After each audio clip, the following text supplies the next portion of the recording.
What's the second most important thing?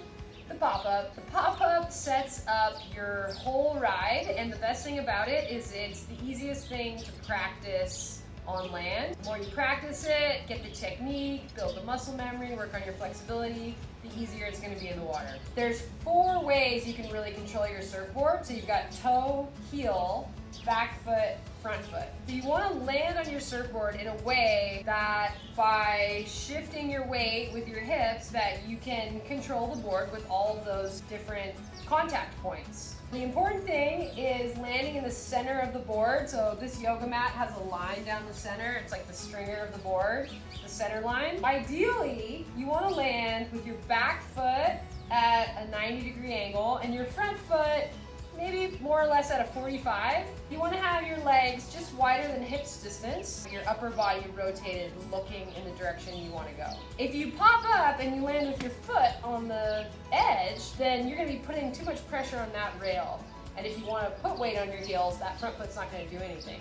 If you land with your front foot facing forward, you're in the center of the board, but that toe-heel thing doesn't make a difference. If you land where you want to land, then by shifting your hips and weight, you can control your board. So let's talk about how to get there. Laying on your board, center lines right down the middle, your hands on the rails. Some people think it's not okay to grab the rails. Other surf coaches might tell you that. It's a matter of opinion. I think it's fine, grab the rails. That way, if the wave hits you from behind all of a sudden, or if you decide you don't want to take that wave and sit up and pull out, we call it the low horsey. Or even if you're taking off on a gnarly wave and you want to pull into the tube, you've got your hand on the rail. There's a lot of different reasons why you might want to grab the rail, so that's fine.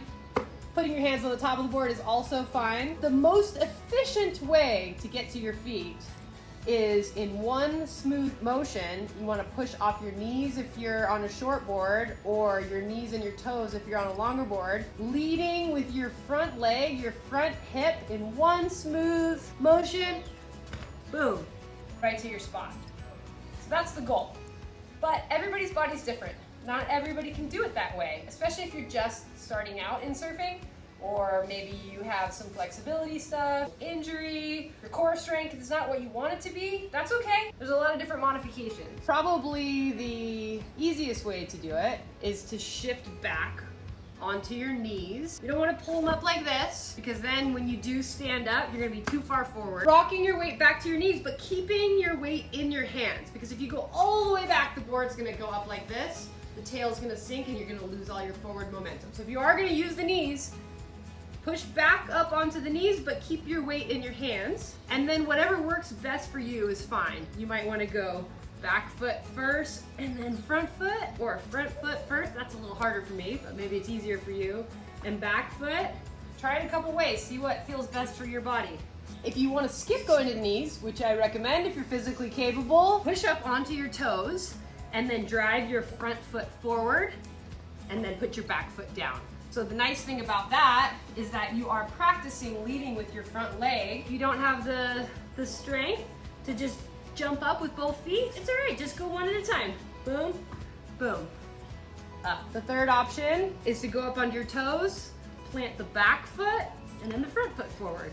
That works for some people. If that's the only way you can do it, it's all good. The reason why I don't feel like it's the best case scenario, if you put your back foot first, you have to fit your front foot through all of these things.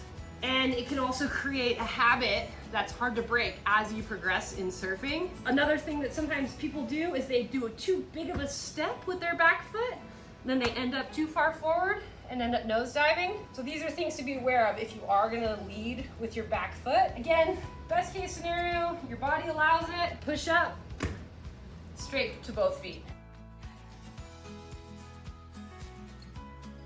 Let's talk about some troubleshooting. So if you've tried these different methods and you're having trouble one way or another, a good way to troubleshoot is to get in your surf stance. So have your feet just wider than hips distance, the right orientation, rotate your upper body like I'm going down the line, I'm surfing, and then go into your pop-up.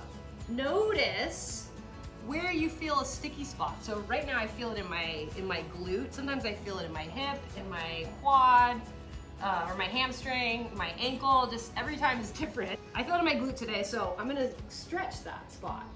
Stretch it for a minute. Maybe if you feel it in your hamstrings, You want to stretch this way, maybe your ankles, wherever you feel that tight spot, stretch it and then try it again. Notice if it got any easier. Maybe you feel it in a different spot now. If every time you do this, you're noticing it in the same spot, then before you go surfing, make sure you stretch that spot. I felt it in my glute, I stretch it out, and I go into the reverse.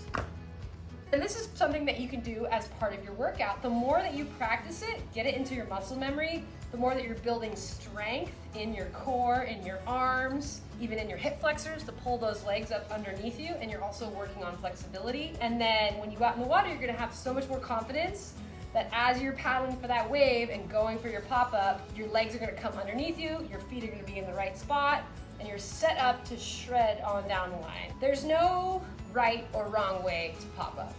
There's the quickest, most efficient way, but you gotta find what works for your body. These are just a few different techniques that you can try and a few ways to troubleshoot if something's going wrong, different ways that you can figure out how your body will best get in this position, and some things you can do to improve your pop-up.